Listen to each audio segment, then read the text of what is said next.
Hello and welcome to the WellnessPlus podcast. I'm your host, Corrina Rachel, and I'm joined today by Dr. Tenesha Wards of the Infinity Wellness Center here in Austin, Texas. They specialize in functional nutrition, herbal medicine, and today we're going to be talking about Nutrigenomics, genetic testing, and how it can be a tool to help you take control of your health once and for all. Dr. Wards, thank you so much for joining me today. Thanks for having me back. So in a previous podcast, you had mentioned a certain genetic test that you use in your office that can help determine whether or not the body can methylate or detoxify certain things. And I thought it was so fascinating that I wanted to do an entire discussion on this genetic testing. So I guess to begin, can you explain what Nutrigenomics is? Yeah, so genetics is a huge field, and we're just really learning about it. So Nutrigenomics is nutrition and genetics and how your nutrition can affect your makeup and your genes, and how your genes can tell us what nutritionally you need help with. Mm-hmm. So it's very different than what we call the gloom and doom genes of you have Alzheimer's gene or you have the BRCA gene, which, makes you more susceptible to breast cancer. Mm-hmm. We're not looking at those doom and gloom genes. We're looking more at what can we tweak in your diet and your lifestyle, what nutrient are you not making that we can then add in or take something out to where nutritionally we can change how your body's functioning. Interesting. So kind of gaining that insight into, how the genetics of your body or genetic code is making you more susceptible to certain food allergies or more or less predisposed to certain conditions. Yes. Yep. Certain ailments and symptoms and things can absolutely be genetic. I love this test, and we're now offering it for people all over the country that can get the test, get the report. You don't have to be in Austin. It's one of those tests that I wish every patient walked in the door with. And I just kind of see the blueprint of them. Mm-hmm. And so I know so much more about why your labs look a certain way because you have this gene and this SNP and this problem here. Mm-hmm. So I know more how to fix it. So how to fix it, we can do a couple different things. We're looking at sequences of protein reactions with the genes, and if we find out that a SNP is here, we can sometimes just add the nutrition in so then your body can complete the whole sequence. Or sometimes if that's not an option, if that's not where your SNP is, we just have to give the end product. Okay. And then it can go into the next pathway. One of the big ones we look at, and it's become a big buzzword, is the MTHFR gene, which has to do with the methylation pathway. And so sometimes we can correct it here. Oftentimes we just have to give either methyl tetrahydrofolate, which is the methylated form of folic acid, or methyl B12, which is methylcobalamin, which is the methylated B12. So if you're taking food, B12 and folic acid, it then has to be converted into these methyl forms. And those methyl forms are responsible for 250 other chemical reactions in the body, including making energy and sending things down the detox pathway. So methylating is so important in really feeling good, basically. Mm-hmm. Everything that comes into the body has to decide, and this is part of the methylation pathway, is it going to keep? Right. And send it down the methylation pathway and make energy, or send it down this other pathway and detox it. So what I tell patients sometimes is, an example is if you ate broccoli and a cupcake. The body says, okay, the broccoli has folic acid. Let's methylate it to make methyl tetrahydrofolate, which is MTHFR, abbreviated. And that's going to then go into the methylation pathways. But the cupcake has refined sugar, red dye 40 if it's a pink cupcake, right? And it has gluten, things that we can't really make energy out of. Let's detox it. Right. So that's one thing we're looking at with methylation. And what we found is a lot of doctors are running this. A lot of fertility doctors are running this. They're running the MTHFR because folic acid in the methyl tetrahydrofolate form, the MTHFR form, say that 5 times fast, is the first nutrient needed to form the baby's brain. Wow. So without it, you may not hold pregnancies. So we see a lot of fertility doctors running this. for people who have history of miscarriages or not conceiving at all. And we've had a couple patients that were having a hard time getting pregnant, and we ran their genetics and put them on a little methylfolate, and they were able to conceive and hold a full, healthy pregnancy. So that's pretty amazing. Yeah. But that's become a big buzzword in the fertility world. It's also the MTHFR gene has really become known in autism and sensory disorder patients. We're finding that they're not detoxing things properly. So that's also being run in a lot of mainstream medicine, which is really cool. But the problem is they're only running the 2 MTHFR genes, and there's 12 in the whole pathway. So somebody may have a defect earlier in the pathway, and there's a gene called MTHFR, and there's one called TCN that they're not even looking at. They're just looking at the last 2 in the sequence, which doesn't give us a full picture. Right. So what we're seeing is these patients sometimes are getting cleared. They're saying, oh, you didn't have the MTHFR gene. You must be a fine methylator. That's not your problem. And then we're doing a more extensive test, and we're finding that they do have that problem. And in the sensory disorder and autism, we're finding that it's not always, and this is a real controversial topic that I'm about to go into, but we believe now that we know more about genetics, it's not really the toxins and the mercury and the aluminum in the vaccines that could be causing the autism. It's how your body can detox it. Or else all the kids would be having reactions to it, right? It's this child's genetic makeup couldn't get rid of the mercury or the aluminum, and this one could, kind of thing. And so what we're finding and why that test is being run is they're finding if they're a poor methylator and we get them methylating, they can get rid of some of those toxins and function higher.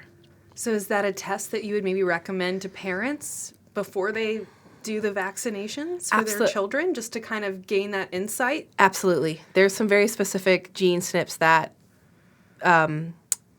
your body overreacts to inflammation too, which, again, that toxic load at such a small age or young age can really matter.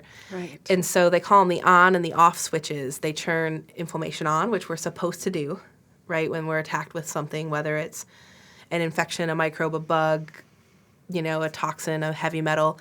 And then there's off switches. Once we've worked that out and detoxed it, we need to turn it off. So those are huge, as well as the methylation genes. And I did run my daughters very young, and we did not vaccinate based on multiple things, but mostly her genetics.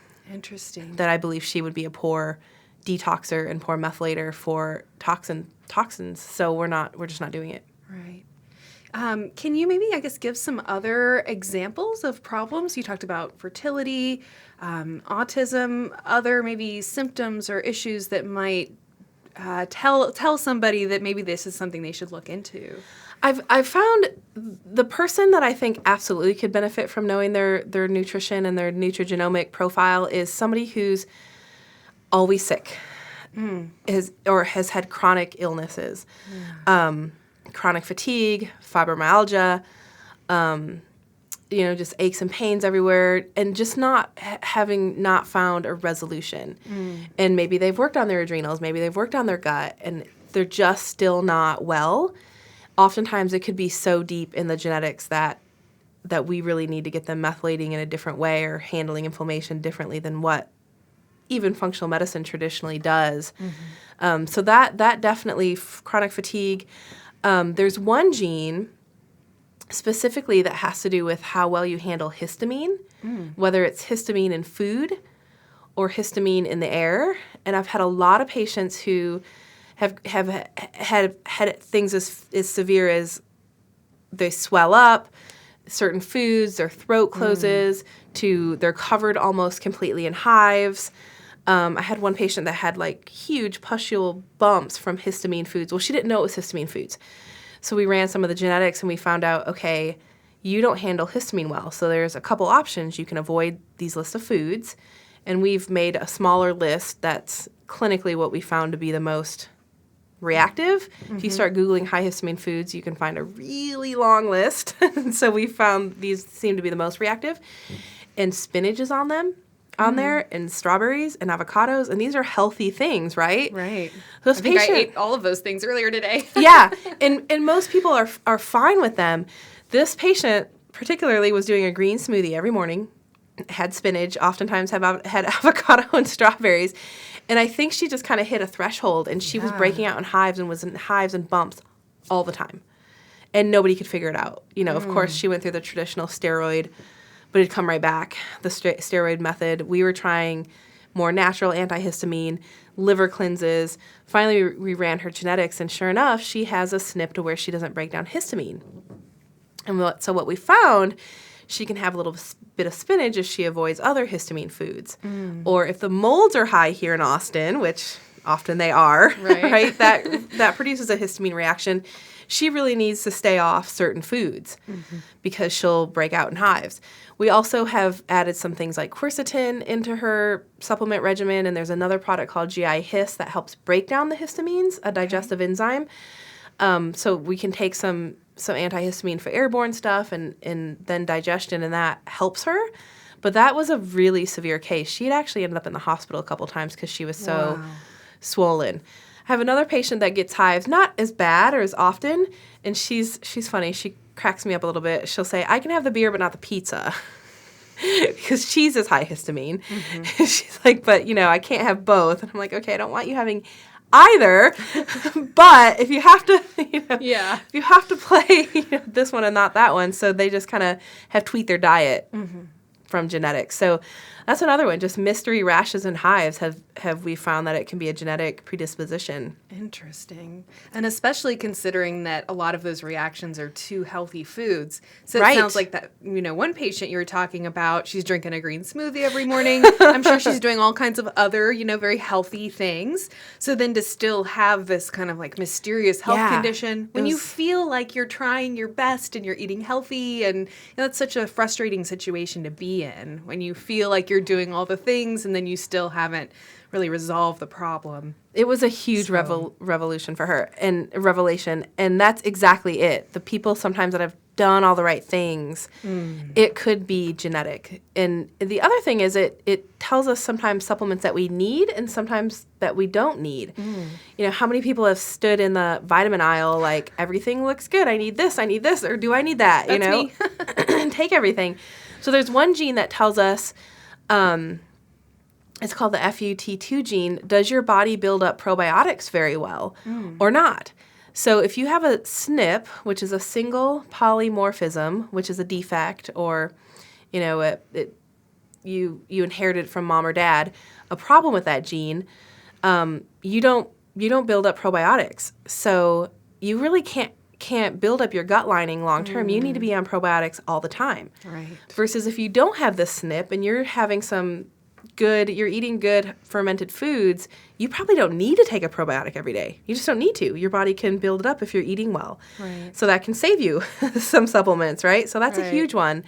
Another one we have, we look at a lot it's called VDR-TAC, and it has to do with you need the vitamin K to absorb the vitamin D. You need both in a supplement. So you may, and I've seen this in practice, the vitamin D levels just wouldn't change. We are giving patients 10,000 IUs of vitamin D a day. This is, 5 or 6 years ago before I knew this information. And they weren't changing. But we add a little bit of K in it, and it goes right up because they had that gene defect. Wow. And then they can absorb it better. And maybe to back up and talk about the gene defect and what that looks like is, we get 23 chromosomes from mom, 23 from dad. That makes you together, and then they start multiplying. You have thousands and thousands. So when we look at 55 specific genes, that's our biggest panel. We do have focus panels where we can look at just your 12 methylation genes. We can look at just your GI health, which has to do with the probiotics. We have a women's panel now, and I can talk a little bit about that and why that's important. So when we're looking at that, we're looking to see if you have a homozygous, which means a defect from both sides, mom and dad, which means that gene is just not working, or a heterozygous, meaning one parent had it. We'd never know who without running the parent's genetics, or no defects, no SNPs, which is what we want. We don't want any SNPs in the genetics, but we're seeing more and more in these panels than we ever have before. Right. Out of curiosity, where is the factor of, epigenetics, or how our lifestyle affects our genes? Yeah. So, excuse me. So we also know just because you have the gene defect doesn't mean that it's always expressing. And that's where epigenetics comes into, how you eat, sleep, live your life, manage your stress. You can have a lot of gene defects. I've looked at some patients' genetics and I'm like, wow, you really should be on the floor. And they're not, right, because they're eating well, they're taking care of themselves. Where I have some patients that maybe just have a couple genetic defects and they're really, really sick. They're really tired, they're not sleeping, they're having a lot of issues. And it could be because of, we call them triggering events, major traumas that have happened in their lives, deaths, financial issues, major illnesses, divorce, breakups. Who knows what it was that could have triggered it? It could have turned that gene on or caused it to express. And I also believe you can cause them to start working better again too. You can suppress that a little bit. So a lot of that has to do with lifestyle. Absolutely. I think I'm also a chiropractor. I think chiropractic alone is epigenetics because we're realigning the nervous system and we're allowing the body to work better. So we're allowing the genes to express better. I think doing things like acupuncture affects your genes. Like there's a meditation, absolutely. Now, we haven't actually seen the genes change yet on paper, right? Like if we see a defect, we haven't seen somebody's defect go away. So kind of your eyes are blue, they're not going to be brown kind of thing. But maybe in my lifetime we'll see that. Yeah. Like the defect is still there, it's just not expressing, and that's more of epigenetics. Interesting. So then when you run the genetic test, do you see which genes are turned on and which ones are turned off? Or you just see like the blueprint, so to speak? Exactly. Yep. We just see where the defects are. Okay. And then it's my job to kind of go through, well, what's going on with the symptoms and the history and where do we need to start and what do we need to do to make the genes work for us, our genes, because we're really only given one hand of cards. Right. Like what we're dealt was what we're born with is what we're dealt. So how can we make them work for us? Right. Yeah. Out of curiosity, could you estimate, how common some of these genetic defects are? Like, is this something that's really prevalent or just a couple of unique cases will present? It's thought that over 70% of people have significant genetic defects in the methylation pathway. Wow. And I have some thoughts of how we've gotten there. I absolutely think that toxins that we're living with are changing from generation to generation, how our genes are expressing. A lot of people believe traumas can be stored in our genetics and that can turn things on. People who were in the Holocaust, they believe that has changed their genetic makeup and that can cause absolutely some genetic defects. So how we've gotten there, I think, 100 years ago, we wouldn't see as many. Of course, we couldn't test it then, right? But I think we wouldn't see as many genetic defects as we are now with the world we're living in. Right. And interestingly, 10 years from now, 20 years from now, when we'll be able to compare like where people were at now, where people are at then, that will also be largely informing in that area because the exposure to toxins and all of this is like only going to get more and more so. So it'll be interesting to see over the next few decades, like how those, or maybe they get better. Podcasts like this, people are becoming more aware, right? And they're doing the right things for their genetics, maybe, right? And they stop defecting or snipping, possibly. Right. Maybe. That would be the optimal thing, more awareness. Another big section that we look at in our genetic test is brain chemistry. So, you can run, in our office, we'll run a neurochemistry test and we can see where serotonin is and dopamine and GABA and these things are falling if people have high or low dopamine or serotonin or GABA. And that tells us one thing, that tells us what's out of balance. But with genetics, we can find out if they have some of these genes that your body doesn't break down or make serotonin or dopamine correctly. There's one gene in particular called the COMT, C-O-M-T, where its job is to break down, to degrade serotonin and dopamine. And if you have that defect, then you're not breaking down dopamine as fast as you're making it. And too high of dopamine can cause anger, irritability, aggression. These people can really be mad all the time because their dopamine's building up and it's not coming down properly. Another one is is called the GAD gene, and that converts glutamic acid into GABA. And GABA is super calming. GABA makes us feel good. It calms us. So these people are full of anxiety because they're not making that conversion. So knowing those things, even if the person maybe isn't expressing anxiety or mood issues now, just knowing maybe if they go through something stressful, that gene can get triggered or turned on, and we may need to help balance that. Interesting. I think in a previous podcast, you had talked about a patient that came in. It was a child who wasn't speaking. Yes. And then that ended up being a genetic thing?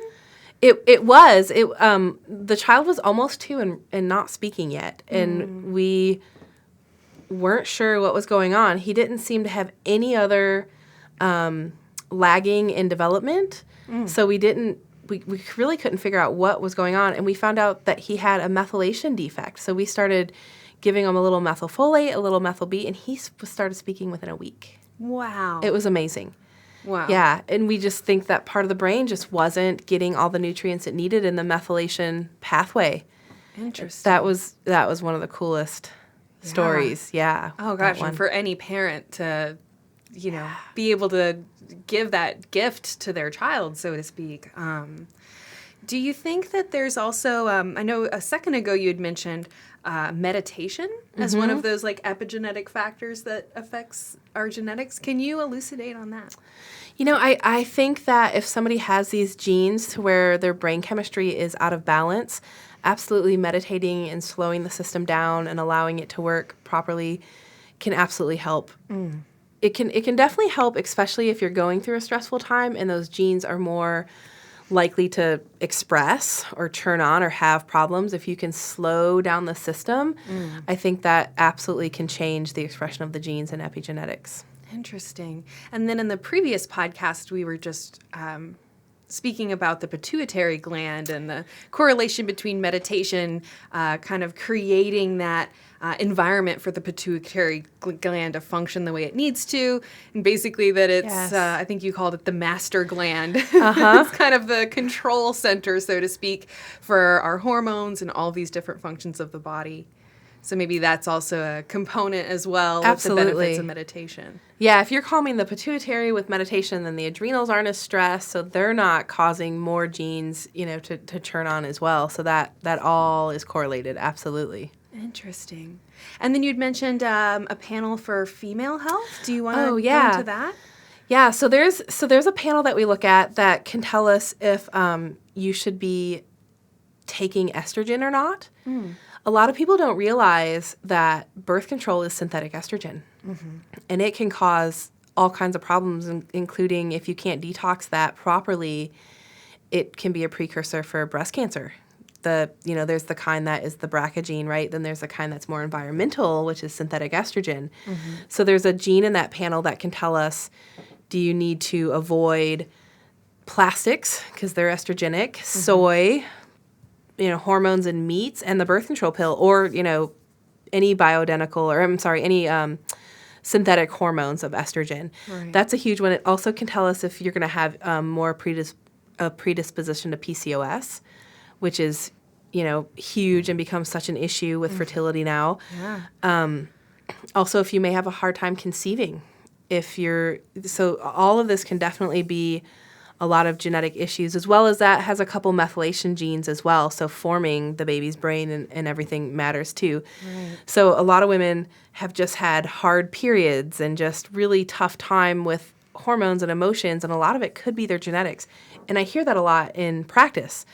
Well, my mom had hard periods. My aunt went through menopause early, those types of things. And we can kind of look and see, and there's a lot we can do. We can definitely do diet and lifestyle changes. We can add things that the body's not making properly into your system through nutrition. So these pathways can be completed as if you didn't have the gene SNP. Right. We can just kind of figure out where to put it. And that's what we can do to help it. Right. The bigger the bigger panel that we offer. Let me start over. The bigger panel that we look at has 5 different sections that we look at in it. It has methylation, which is a really important section for detoxification and making energy. And then we have the mitochondrial section, so we can actually see how well the ATP in the mitochondria of your cell works. Wow. So we can definitely support that for your body to make more ATP. Then we look at detoxification. So in the methylation process, if it sends it down the detox pathway, we can then see how well of a detoxer you are after you've methylated it. We look at inflammation, and that's a big one with vaccines. Can your body handle toxic loads? How well does it handle inflammation? How well does it handle reactions to infections? That's all part of inflammation. And then we look at the brain chemistry that I mentioned with how well your body makes and breaks down brain chemicals. So that's a big picture to look at people. Like I mentioned, it would be great if everybody walked in with this and just like, here's my problem areas. This is probably why I have chronic fatigue. Like, it takes so much guesswork out of what to do next with the patient. With having their genetics, I can know what supplement, when to give it, how to give it to make their body work and function properly. And then, just out of curiosity, how expensive are the genetic tests compared to other labs that people might be getting? So it used to be thousands. Literally just, famous people like Angelina Jolie, who had her breast taken off because she had the breast cancer gene, could afford it. So it's come down a lot in the last, 3 to 5 years for sure. It's $705. So it's not, astronomical, but it's more than a simple a blood panel. Good news is you only have to run it once. Just like your hair and your eye color, right? They're not going to change on paper yet.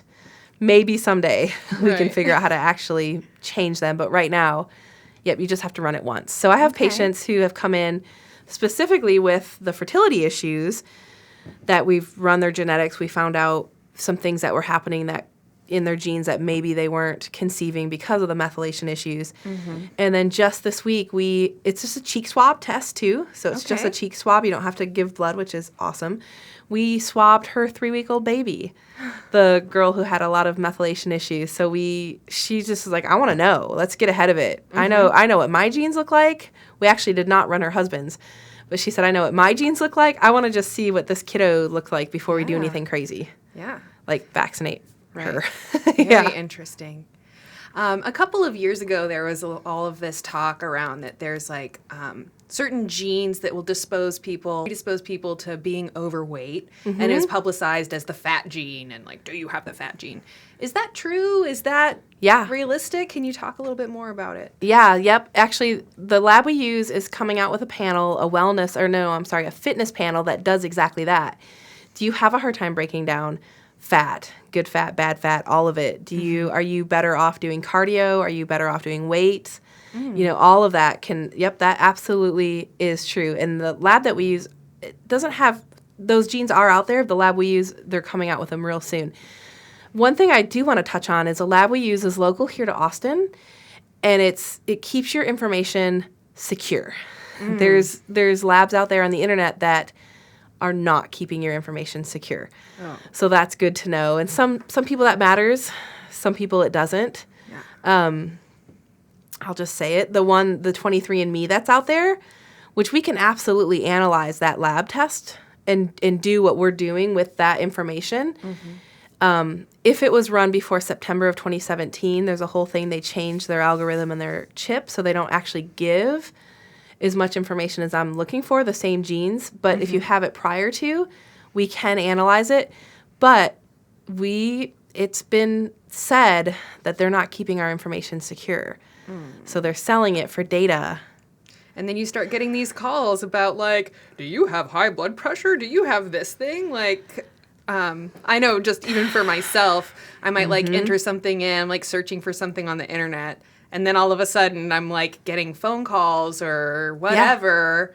And I'm like, how did they know that I was searching for that? There's definitely like this weird, just relationship between, information that should be personal and private to us. And then, all of these people who see that as like dollar signs in the eyes, like, oh, okay, now we can sell this person this thing and that thing. And I don't know for sure, but that's what's been said.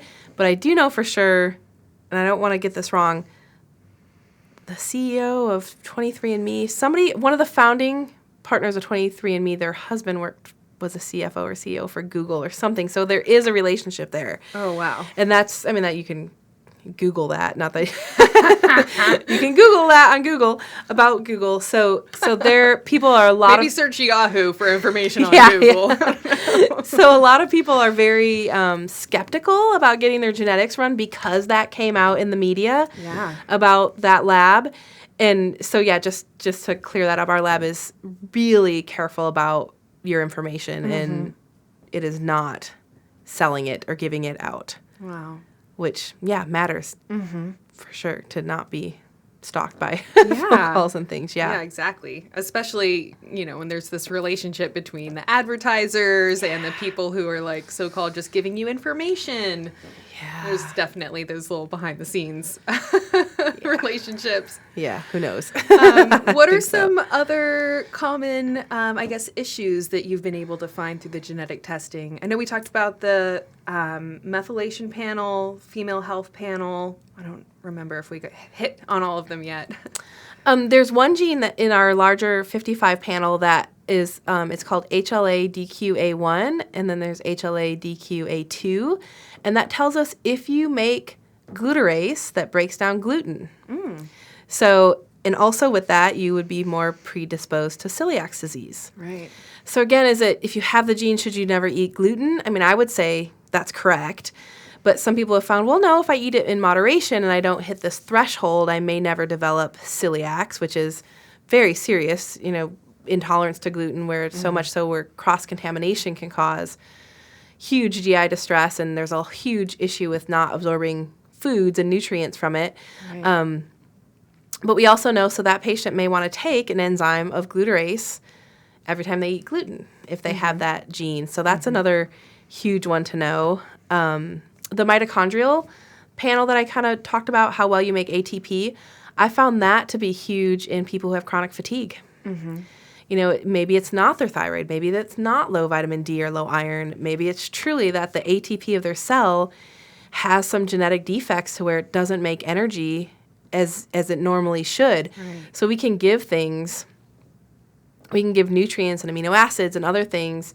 One thing that we use is PQQ and CoQ10 and other things to feed the cell to help it make more ATP. And I think there's that component that people, even for the people who don't necessarily consider themselves fatigued or whatever, like just in general, if you can help support your mitochondria and help, that's every single function in your body. Absolutely. Like your energy levels and how much energy you feel is like just one little tiny picture of like how well your ATP is functioning or whatever. So that seems like a very important one.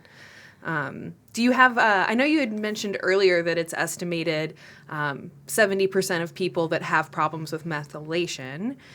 Do you have, estimates or ballparks of how common some of these other genetic issues are? I don't. That's okay.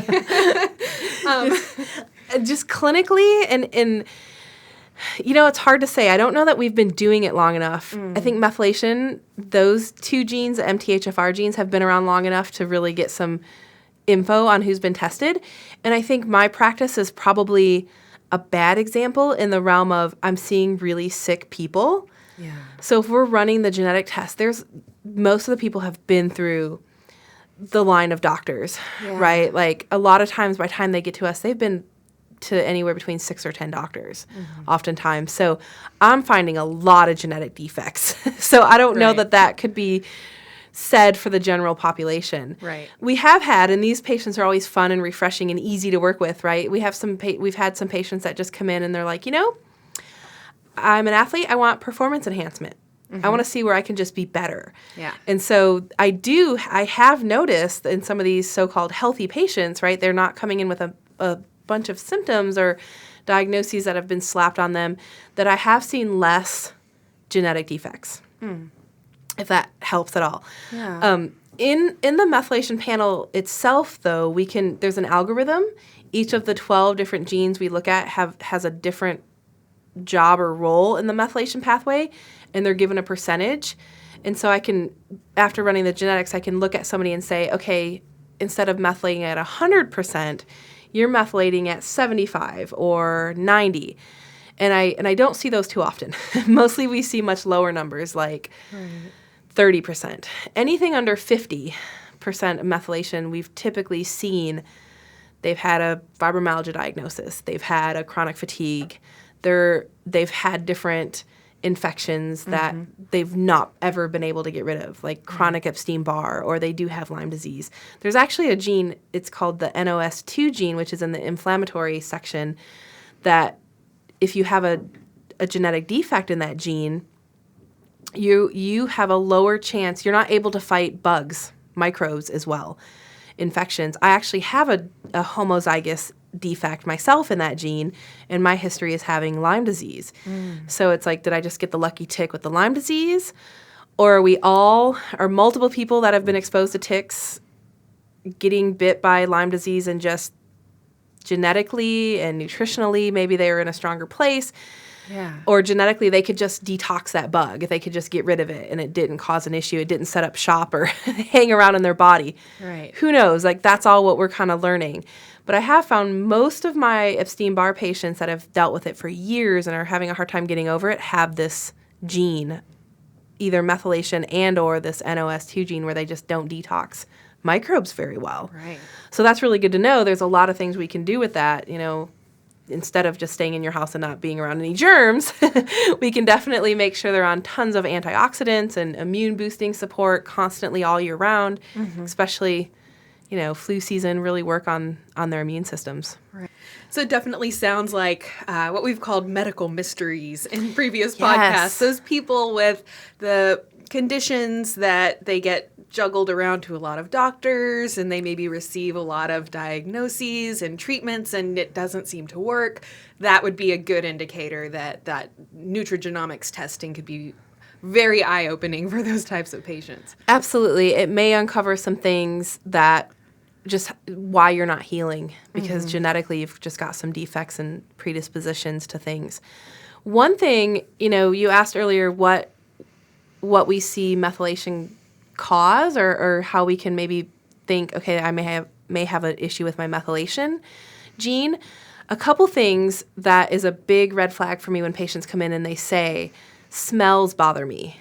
They can't walk down the cleaning department aisle in the grocery store. They can't walk past all the cleaning products, or they can't walk past the perfume counter at Dillard's without ending up with a headache for a couple days. Wow. That is a good clue that they may have methylation issues. Wow, that's kind of me. Uh-oh. We may need to check it. Another one is they have issues with anesthesia. Their body can't quite detox or clear it very well, and so it's a real thing of having like a anesthesia fog for 2 or 3 weeks after. Okay. And they just can't quite come out of it all the way. They feel hazy and cloudy, and that is a indication of a poor methylator. So these little clues, when I ask some of these things in our intake, when they have a lot of other things going on, that kind of help me hone in, okay, we should maybe run this test on you. And those are definitely good indicators. Even my dad is very much that way. He hates the perfume aisle, hates all those things, doesn't even like, he's kind of getting into essential oils a little bit now. And they don't seem to have problems with essential oils, yeah, these for the people. most part, he's just like, oh, I hate smells. I don't want anything with a fragrance. So thanks, Dad. If you have it, you probably got maybe it. me and my dad need to come get this test. And that's what I tell patients a lot of times, right? If they have a lot of different defects, we're like, well, we can always thank our parents. Yeah. Right? It came from one of them, if not both. Right.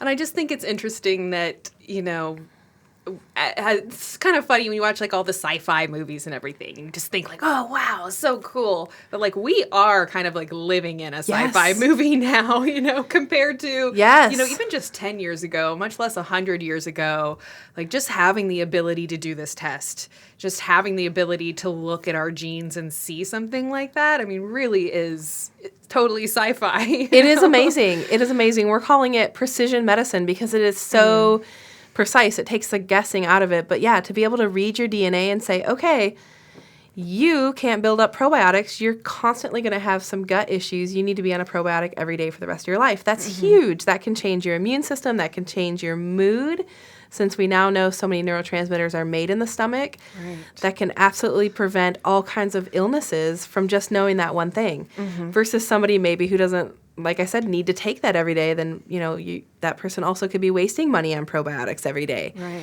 So yeah, it's huge it is totally like just pulling back the curtain and looking inside.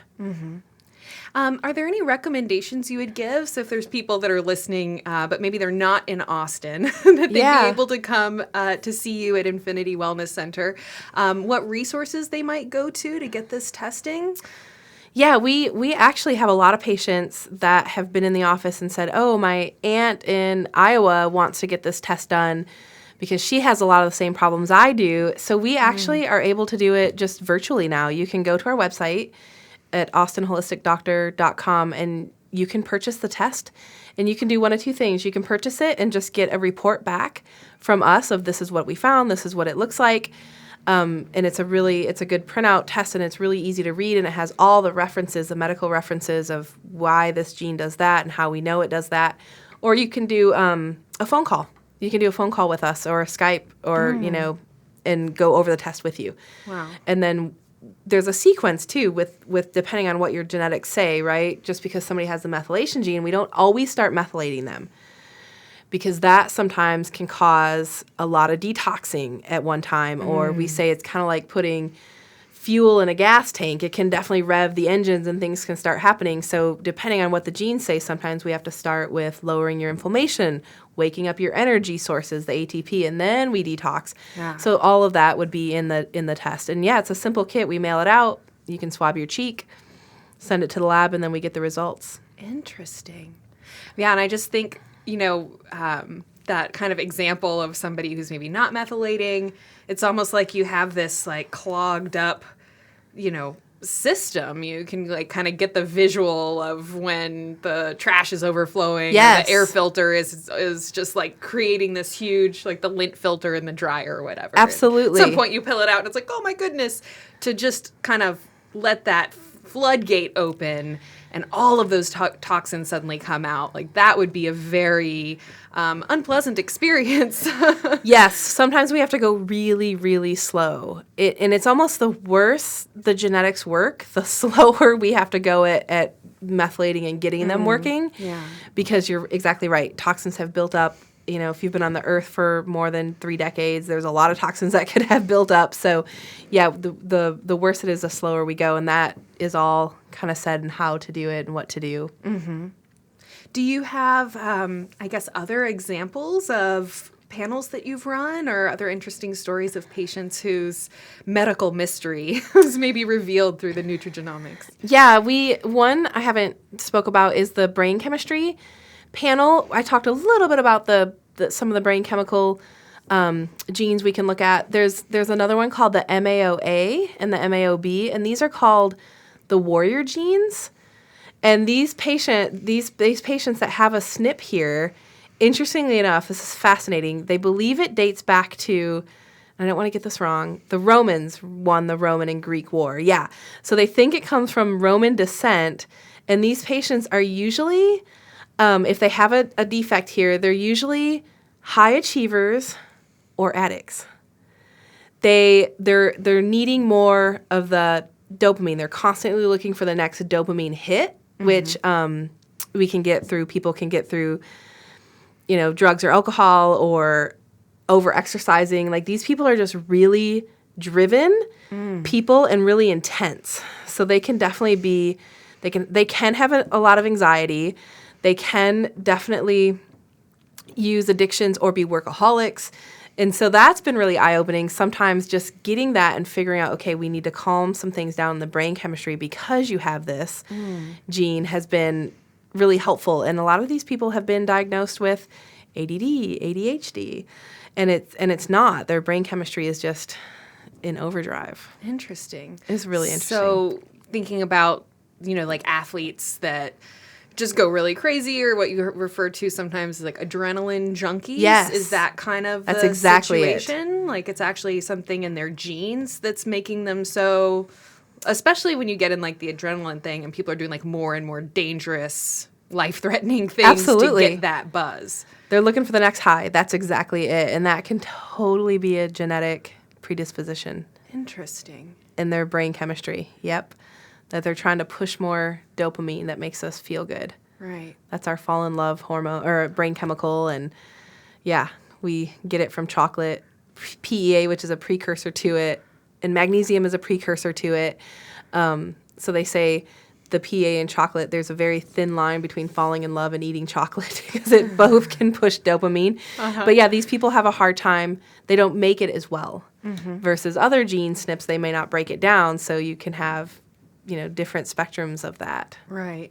And then taking the other side of that, addiction, alcoholism, things like this that just are so destructive in people's lives, their families, that actually maybe the, one-step program instead of the 12-step program, find out if you have that genetic, issue, and then that can be hopefully, I guess, resolved. Is that something y'all can resolve or at least support? Support, absolutely. There, again, how many people have said alcoholism runs in my family for decades, right? Like people have talked about, addictions and alcoholism for generations that it's run in their family, and it absolutely could be brain chemical versus just poor willpower or whatever, right? It definitely could be chemical. Yeah. And they're trying to balance their brain in that, and that's part of it. And absolutely we can do a whole lot of amino acid support with it, a lot of the precursors to the hormones or the brain chemistry, and we can calm them down. Absolutely we can help with that. Wow. That really honestly is just like so eye-opening for me because, I like to have a drink, but I don't have this feeling that I have to drink and I always can mind over matter myself that I'm like, well, I'm going to not drink because I want to take care of my health or whatever. Yeah. To where there's certain people for whom it's not a decision. It's like we were talking about earlier when you have a yeast overgrowth and it's making you crave sugar and it's not something that you can change, that you can mind over matter.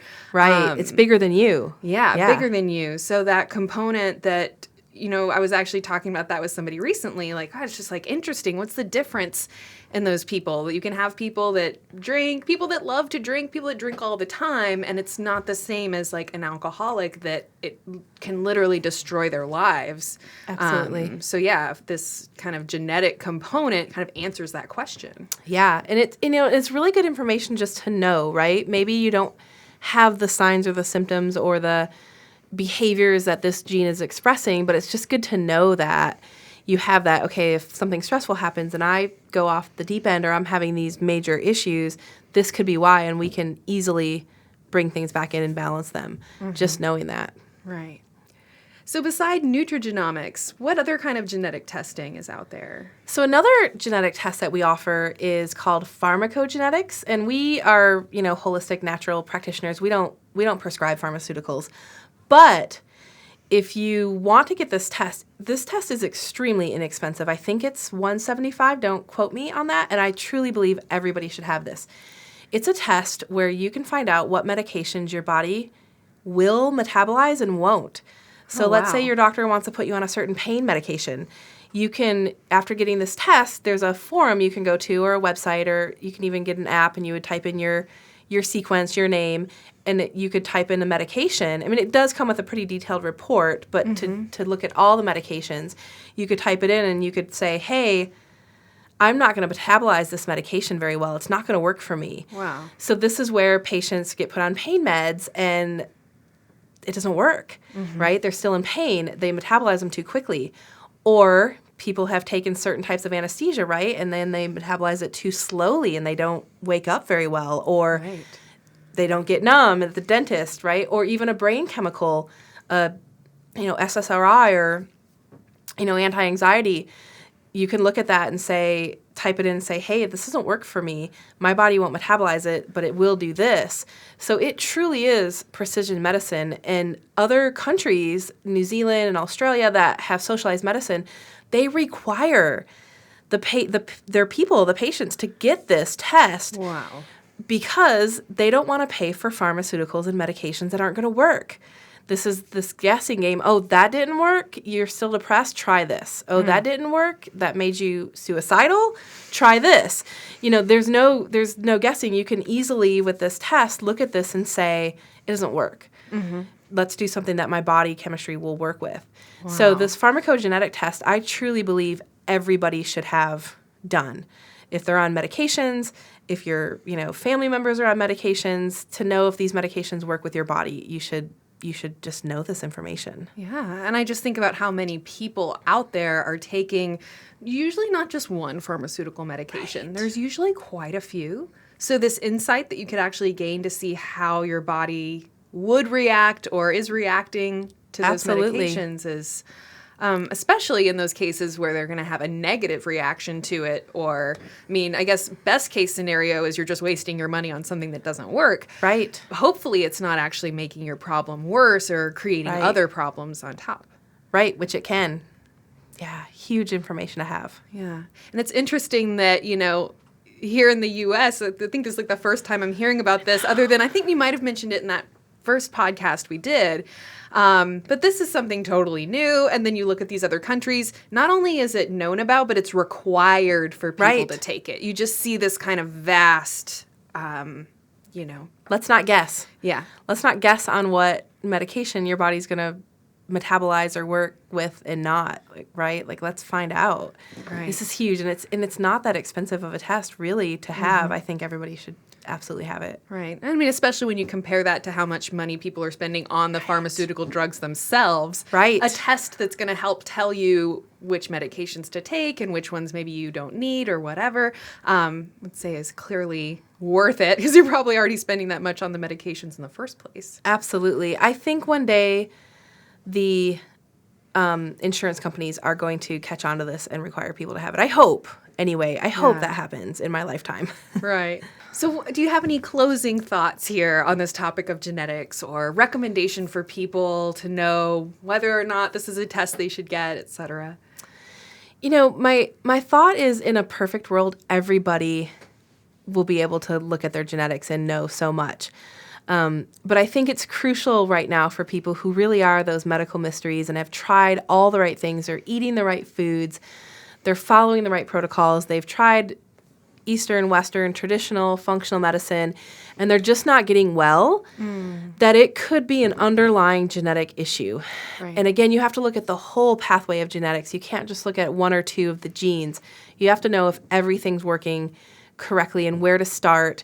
And with these tests, we know now what to do with the patient. We know how to give the right supplement at the right time in the right order. It really is precision medicine. It really is changing the way we look at patients, and it takes a guesswork out of stuff. It really is data-driven on you have this SNP, this is your symptom, this is how we can fix it, this is what we can do to support it, and it's powerful. It's very powerful. I think a lot of the reason why people are so sick, and some people are more affected by toxins and more affected by microbes and mold. There's even genes that you can be more specific or more affected by mold in the air. Comes down to your genetics. Why are you different than your neighbor if you're living, or your spouse, or you're living in the same environment with the same toxins and stresses? It's how your body handles that, and that a lot of the time can be genetics. Right. And then going back to that kind of epigenetic piece that we touched on, you had talked about, meditation, chiropractic adjustments. Yeah. Because I really see the spine as it's like the information superhighway kind of. Totally. It's like, here's the path through which your brain communicates with literally the entire rest of your body. Absolutely. People think the heart is the most important organ. I really think it's the nervous system, because without the nervous system, the heart wouldn't beat, right? So that absolutely, I think, is the most important. Yeah. Are there any other little, tips or healthy habits that you would recommend to people that they can do to just feel like they're supporting their genes in a healthy way? It's hard without seeing the genes, because this is so precise. Definitely low inflammatory foods, things like that. A lot of people are doing multivitamins and B vitamins with cyanocobalamin in it. And and I would just probably say an overall broad thing, if you think you might have a methylation issue, to switch to a methylcobalamin, which, and the difference is it doesn't have to go through this conversion. It doesn't have to go to one more, it doesn't have to convert to the proper form to be utilized. So if you don't have that genetic defect and you're converting fine, the cyanocobalamin, which is synthetic, you would have a harder time converting that. But if you don't have that SNP, then it may convert fine. But just to take the guesswork out of that, getting the test, of course, is the best. But to try to say, okay, I hear a lot. I've taken a B vitamin and I don't feel anything. I've even gotten B12 shots and I don't feel anything. And we go back and it's like, well, it's cyanocobalamin. That if you're not methylating properly, you're not doing anything with that. It may even be inflaming you. It may even be a problem. So going to a methylcobalamin or a methyl B12 just to take that extra step out of there so you can get the most benefit out of it, I think is pretty good. Okay. A pretty good kind of overall thing to do if you think you might have a methylation problem. Interesting. Thank you so much for being on the program today and sharing all of this with us. Do you have I know you talked about that people can get the genetic testing through Infinity Wellness Center, even virtually, even if they're not in Texas. Is that something that's already available? Yeah, we just launched that recently. So, on Austin Holistic Doctor, which is DR, under our wellness store, you can purchase a kit. Okay. Yeah, anybody can test it. I think everybody should be testing it. It's just such a valuable information. Definitely. Well, thank you so much for being here, and I look forward to having you again soon. Thank you so much. I want to thank all of you for listening to the podcast today. I hope you have a wonderful rest of your day, and we'll come back and join us again soon. We're the only country in the world that separates the mind from the body. Yeah, the only country. I'm joined today by Athena, Jezik, Ed Norden, Dr. Paula Bruno. The body has a natural ability and tendency to want to heal. It doesn't have to be complicated or costly. I can talk science. Yeah, we'll talk science for sure. You do often need to supplement with magnesium. Unbalanced life. Vitally important to make sure that the entire system is opened up. Actually, happiness and suffering are states of mind. They're not external things. Do you have any recommendations for our listeners? Use a tennis ball. Vinyasa or hatha yoga. Try a HIIT workout. You only got to do 20 minutes. Every day, having a practice for yourself. We're not powerless, right, to improve our situation. Welcome to the WellnessPlus podcast.